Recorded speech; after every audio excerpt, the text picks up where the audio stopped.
economia no contexto certo. Sextou! Boa noite, Brasil e ouvintes da Jovem Pan. Bem-vindo a mais um Sextouro, o resumo da semana econômica no contexto certo. E mais uma semana marcada pela volatilidade alta nos mercados, com viradas na bolsa, viradas no dólar. E no resumo dessa semana, tem susto no petróleo? Temos! Tem susto nas bolsas? Temos! Tem surpresa na decisão de juros? Temos! E como é que o mercado reagiu a tudo isso? Contrariando tudo que é cartilha de trader, cartilha de investidor, confundindo a gente, embaralhando a cabeça dos investidores. O Banco Central levantou o juro aqui e quando a gente olhou a bolsa lá fora, tem um EWZ que representa a Bolsa do Brasil lá em Nova York, que estava subindo. O Banco Central prometeu não subir os juros, mas nas bolsas de Nova York os juros dispararam. Essa semana não foi fácil para entender, não. Os dois principais assuntos que estão ditando as decisões de investimento são a curva de juros lá nos Estados Unidos, a rentabilidade do renda fixa americano, os juros pagos pelos treasuries, que é o Tesouro Direto americano. Eles são considerados os títulos mais seguros do mundo. Eles estressaram e influenciaram as taxas de juros no planeta e Terra inteiro. A Turquia, por exemplo, levantou os juros na quarta-feira em 2%. 200 bips, foi de 17% para 19% e hoje é o maior juro do planeta inteiro. E o segundo assunto, que está influenciando é o Covid-19, são as restrições, principalmente as restrições com a vacina da AstraZeneca e o agravamento da pandemia lá na Europa. E aqui no Brasil também. Por exemplo, o petróleo ontem, as bolsas europeias afundaram com força com o novo lockdown lá na França, que inclui até Paris, a cidade luz. Está apagada. Esses dois fatores impactaram no dólar, no petróleo, e nas bolsas e no humor da gente e nos mercados do mundo inteiro. Bom, e no meio de tudo isso, a gente teve um grande destaque essa semana, a Super Quarta, que, como esperado, foi mesmo uma das mais importantes dos últimos tempos. Com o Brasil surpreendendo na decisão de juros e os Estados Unidos, os investidores surpreendendo na reação contra os juros americanos, contra o que o Banco Central fez lá no T10. Bom, o título de renda fixa americano estressou muito, Subiu de uma forma agressiva. Saíram também dados econômicos, indicadores financeiros que vieram mistos para confundir a gente mais ainda. Vamos dar uma olhada nas bolsas aqui. Bom, o Ibovespa, ele retomou os 116 mil pontos de novo. Teve uma semana bem volátil, segunda subiu, terça caiu, quarta-feira disparou na expectativa da alta dos juros, na expectativa do Banco Central. Na quinta-feira, depois que o Banco Central subiu 75 bips, ele chegou a cair, chegou a subir e depois afundou, A alta de juros é um pouco prejudicial, Mas depois acabou sendo bom, porque o mercado achou que foi bom porque o Banco Central está tomando conta da inflação. De qualquer maneira, a Bolsa terminou com 1,80% de alta aos 116.222 pontos. E o dólar também teve uma semana bastante volátil. O dólar, por sua vez, ele caiu 1,20%, Ele também teve, na segunda-feira subiu, na terça-feira barrigou para baixo, terminou praticamente no 0 a 0. Na quarta-feira, um pouquinho antes do Banco Central, da decisão do Banco Central, caiu um pouquinho, Na quinta-feira caiu bem, ele abriu em baixa, mas depois subiu, caiu bem um pouquinho e hoje caiu com força. E terminou a semana com 1,20% de queda aos R$ 5,48. Bom, vamos para os principais pontos dessa semana que eu destaquei aqui para o meu Sextouro, nosso Sextouro. Renda fixa americana foi a vilã número 1 da semana. Bom, o mercado não sabe se acredita ou se duvida, de que a inflação dos Estados Unidos vai ficar mais salgada a ponto de fazer com que o Banco Central americano tenha que subir os juros, os juros básicos por lá, ou não subir como ele está prometendo. Enquanto os questionamentos estão na mesa, os rendimentos dos títulos americanos, de 10 anos, o T10, que é uma referência mundial de renda fixa, é o ativo financeiro com mais dinheiro investido no planeta Terra. Os países investem suas reservas em T10. Bom, eles estressaram e bateram 1,75% ao ano, bem acima do patamar que estava no fim do ano passado, que era em torno de 1%. E lembre-se, se o renda fixa paga bem, o humor do investidor de renda variável, o cara que investe em ações, azeda, já que os investidores, investir em título de renda fixa passa a ser bem mais atrativo. Além disso, as rentabilidades mais altas dos títulos de renda fixa americanos refletiram nas taxas do mundo inteiro, incluindo no Brasil, tá? Afetando as bolsas em quase todos os países. Sem contar que as ações de empresas que consomem muito caixa, que estão endividadas e precisam pegar dinheiro emprestado e vão pagar mais, despencaram lá nos Estados Unidos. Só as empresas de tecnologia lá, que compõem o índice da Nasdaq, afundaram. A Nasdaq ontem caiu 3%, por exemplo. Bom, a alta da taxa dos juros dos renda fixas americanos se deu, mesmo depois de várias negativas do Banco Central americano, do Federal Reserve, que diz que não vai subir os juros e que a montante de dinheiro que está sendo injetado na economia vai continuar, não vai acabar não. Mas o mercado não está confiando, Mesmo que eles neguem, o mercado não está acreditando. O mercado acha que eles vão ter que subir os juros, ou pelo menos vão ter que parar de injetar dinheiro na economia. A gente vai ver, Vamos ver. Bom, o segundo ponto importante é a pandemia, É o vilão número 2 dessa semana, tá? É um outro motivo que tirou a demanda por ações, diminuiu o ímpeto comprador, Essa onda na Europa, de suspensão da vacina AstraZeneca, da AstraZeneca Oxford, por exemplo, por suspeita de coagular o sangue no início da semana, foi algo que também pegou em cheio nos mercados, tá? Mas não conseguiram provar cientificamente, até agora há pouco, que a vacina tinha provocado essa doença que coagula sangue. E aí vários países da Europa falaram hoje de manhã que voltariam a aplicar a vacina da AstraZeneca. Só que agora, 5 minutos antes de eu soltar o sextouro, vim aqui gravar o sextouro, saíram 2 estudos desenvolvidos separadamente, um na Noruega, outro na Alemanha, E eles chegaram à conclusão, eles acreditam, com alta probabilidade de acerto, parece que é verdade, de que em casos raros, a vacina coagula sangue, sim. Seria uma doença autoimune, que coagula o sangue. A única boa notícia desses estudos, dos dois também, os dois tiveram conclusões bem similares, é que os efeitos colaterais, eles são claros e dá para pegar com antecedência e dá para a turma tomar remédio que afina o sangue.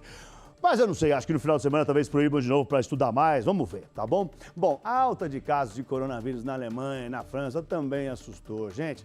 Faz um ano da primeira onda de Covid-19 lá que paralisou a Europa. A Alemanha está lidando com outro surto da doença.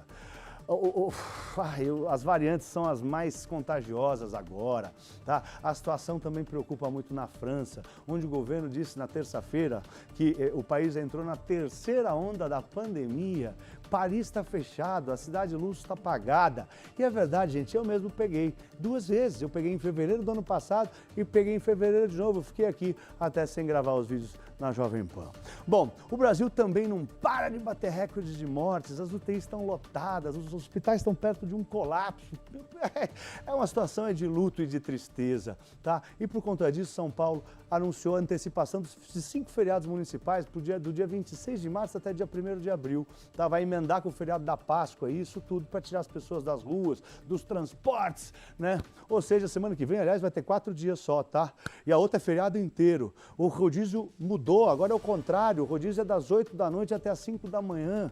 Sem contar a morte do 3º senador, o Major Olímpio, que aproximou a doença do centro do poder do país e tende a pressionar pela aceleração das vacinas. Já os Estados Unidos vivem uma realidade totalmente diferente. O país avança na vacinação e a marca de 100 milhões de doses prometidas pelo novo presidente Joe Biden foi atingida 6 semanas antes do projetado. O presidente Biden, aliás, mandou uma carta para o presidente Jair Bolsonaro dizendo que quer cooperar com o Brasil.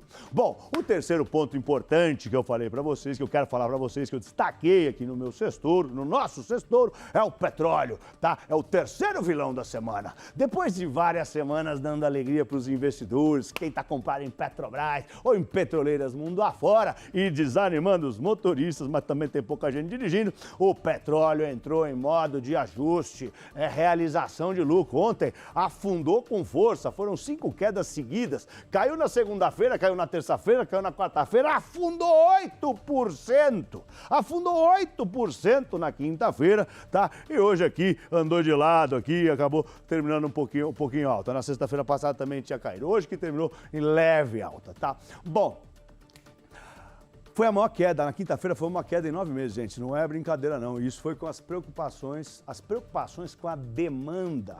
Depois do agravamento da pandemia na Europa. Fechou tudo. Quem é que vai consumir petróleo? Quem é que vai dirigir? Tá tudo fechado por lá. Bom, O quarto ponto que eu quero destacar para vocês é a super quarta. A gente teve a chamada super quarta, tá? Um dia que foi anunciado os juros nos Estados Unidos, aqui no Brasil teve Copom, né? Lá teve FONC, no Japão também teve decisão, na Turquia, que eu falei que subiu 2%. Isso sem contar o vencimento do índice futuro por aqui, né? Aqui no Brasil. Essa sexta-feira foi louca. A decisão de juros dos Estados Unidos já era sabida, já era dada, já era esperada. E como todo mundo achava, ficou inalterado. Na verdade, lá nos Estados Unidos é uma banda, né? Os juros lá é uma banda entre 0 e 0,25. E, de novo, o Federal Reserve avisou que os juros não devem subir antes de 2023, tá? E que vai continuar injetando dinheiro sem parar na economia. E o mercado, na quarta-feira, ficou feliz com essa notícia, ficou eufórico, bolsa subindo, né? Dólar caindo, mas no dia seguinte o mundo acordou numa ressaca. E veio o susto, e veio o tombo nas bolsas, e veio o tombo no petróleo, e a França fechou, e foi aquela agonia. E a rentabilidade do Tesouro Direto, né? Dos títulos de renda fixa, o T10 lá, o Tesouro Direto também, o Treasury, tá? Disparou. Com os investidores não acreditando que o Federal Reserve vai conseguir manter a taxa de juros baixa, porque todo mundo está achando que a inflação vai acelerar com esse novo pacote de estímulo de 1,9 trilhão de dólares que o Biden vai injetar na economia. Isso sem contar que com as vacinações dando certo, todo mundo vai sair para as ruas e vai voltar a gastar. Isso vai trazer inflação. Vale lembrar que o cidadão americano nunca teve tanta poupança. Eles guardaram dinheiro na crise, né? Dinheiro que seria gasto em serviços, né? E serviço você não usa de novo. Quando reabrir, parece que eles vão gastar de outra maneira. Ninguém vai cortar o cabelo 2 vezes. E esse dinheiro vai ser canalizado. Esse dinheiro que deveria ter sido usado em serviços vai ser canalizado para produtos. E aí a inflação vai vir. Essa é a opinião mais unânime que eu já vi na minha carreira. Eu tenho 27 anos de carreira e eu nunca vi todo mundo achar a mesma coisa. Todo mundo acha que vai ter inflação quando reabrir as economias. Os investidores apostam que o Banco Central americano vai ser obrigado a subir os juros. Não vai ter jeito. E na verdade, gente, eu acho também. Aqui, o nosso Banco Central pegou de surpresa todo mundo, subindo a taxa Selic acima das projeções, no topo das estimativas. Corretamente e diferente dos Estados Unidos, o nosso Banco Central se mostrou realmente preocupado com a inflação. Foi a primeira alta da Selic desde julho de 2015, quase 6 anos. E subiu 0,75 pontos percentuais, né, quando todo mundo achava que era meio. E o Comitê de Política Monetária, o órgão do Banco Central que decide sobre os nossos juros, indicou que vem mais uma alta por aí, de mais 0,75% na reunião de maio, quando os juros vai chegar a 3,5%. O mercado vinha exigindo do Banco Central uma alta na Selic, já que os dados da inflação oficial, o IPCA, estão em 5,20% ao ano, longe do centro da meta, que é 3,75%, e bem perto do teto da meta, que é 5,25%. O tom mais duro no comunicado do Banco Central sinaliza que ele quer acabar logo com essa inflação alta, tá? E o ciclo do aumento da Selic deve ser forte e curto. A equipe econômica da EQI Investimento, que é a empresa que eu sou sócio, né, foi uma das poucas casas que acertou a alta de 0,75%. E eles sabem interpretar o comunicado do Banco Central como poucas pessoas. E eles acreditam em mais 3 altas de 75 bips até o fim do ano e uma final de ajuste ali para calibrar de 0,25% ou 0,5%. Ou seja, para o fim do ano de 2021, a nossa taxa Selic vai estar pelo menos em 5,25%. E com isso, né, nos últimos dias, o dólar caiu e caiu bem, tá? Com as expectativas de alta de juros por aqui. Lembre-se, juros mais altos atraem os investidores estrangeiros para investir nos nossos produtos de título de renda fixa, né? Quando caiu os juros, o dinheiro saiu, agora está entrando. E os investidores estrangeiros têm que vender dólar para comprar o nosso título de renda fixa e aí o dólar cai. O quinto ponto que eu queria falar, que eu acho também é muito importante, são os indicadores econômicos que saíram mundo afora, que também vieram meio mistos, tá? Alguns indicadores econômicos. O pedido de seguro-desemprego, por exemplo, lá nos Estados Unidos, é um indicador muito importante porque ele nos mostra como está a economia americana. Voltou a frustrar todo mundo. Os pedidos somaram 770 mil desempregados essa semana, contra 700 mil que o pessoal achava que vinha. Na China, por outro lado, vieram dados positivos da indústria e do varejo, acima do esperado. A produção industrial na China disparou 35%, bem acima do consenso do mercado, que era 30%. Já as vendas do varejo por lá cresceram 34%, também acima da estimativa, que acho que era 32%. No Brasil foi divulgado o IBC-BR de janeiro, uma prévia do PIB que superou as estimativas, foi o dobro e alimentou mais a pressão sobre a inflação. Se o país está crescendo, o pessoal vai gastar.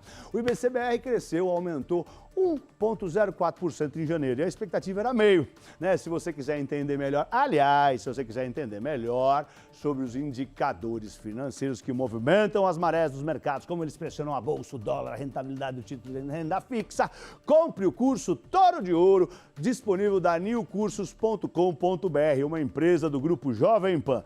niucursos.com.br e use o voucher Sextouro, sem o apóstrofe, tá? Sextouro, tudo junto, e você vai ganhar um desconto adicional de 15%. Já tem um desconto de 30% lá, vai ter mais 15%, vai ficar quase metade do preço. E com esse voucher Sextouro, você consegue dividir em 12 vezes sem juros e fica só R$ 62 por mês. É bem acessível. Bom, o sexto ponto que eu quero falar é das Bitcoins, tá? Nessa semana, pela primeira vez, tá? Depois do comunicado do banco Morgan Stanley, um banco de primeira linha lá nos Estados Unidos, o próprio Morgan Stanley, passa a oferecer fundos de bitcoins para os seus clientes de alta renda, tá? Aqui no Brasil, você pode acompanhar os movimentos das criptomoedas pelo site Mercado Bitcoin. Fica de olho lá, mercadobitcoin.com.br. Mas fica atento para operar Bitcoin. Por quê? O Bank of America disse nessa semana que a verdadeira razão para uma pessoa deter Bitcoin é especular, recomendando giro curto, atenção, stop rápido. Eles não recomendam investimento de longo prazo para Bitcoins. Olho nisso. Bom, gente, vamos para a semana que vem, então. Na semana que vem vão sair alguns dados importantes. Vão sair os PMIs, né? Semana que vem vão sair vários PMIs, que é o indicador econômico mais bonito que eu acho, é o mais legal, porque ele indica se as economias estão aquecendo ou se estão esfriando. Se você quiser entender como eles funcionam, compre o curso Toro de Ouro lá na newcursos.com.br, tá? Bom, a gente vai sair o PMI do Reino Unido, da Alemanha, que é o carro-chefe lá da zona do euro, vai sair da própria zona do euro e dos Estados Unidos. Dos Estados Unidos também vai sair o PIB, lá nos Estados Unidos vai sair o dado do PIB, vai ter a fala de vários membros do Fed, a gente vai ter também os primeiros sinais sobre o impacto das vacinações em massa, tá? Né? As falas do Fed que eu disse aqui, que podem agitar os mercados também, tá? E o noticiário do vírus vai estar no radar de todo mundo, é óbvio, e o rumo da rentabilidade do renda fixa vai estar todo mundo de olho, porque o assunto está quente pra caramba. Vai sair também a ata do Copom, tá? Que vai ajudar a todo mundo, os investidores, a calibrar as apostas para a Selic, tá? E vai ter o relatório da inflação também, que vai ser divulgado, vai sair o IPCA, tá? E vai ter também uma coletiva do Roberto Campos Neto, presidente do Banco Central. Bom, gente, é isso aí. Eu espero que vocês tenham tido uma linda semana e eu desejo para todos vocês um lindo e um ótimo final de semana. Nos vemos na semana que vem. Eu sou Pablo, um lindo fim de semana para todos vocês. Vai, Torinho! Vai, Torinho!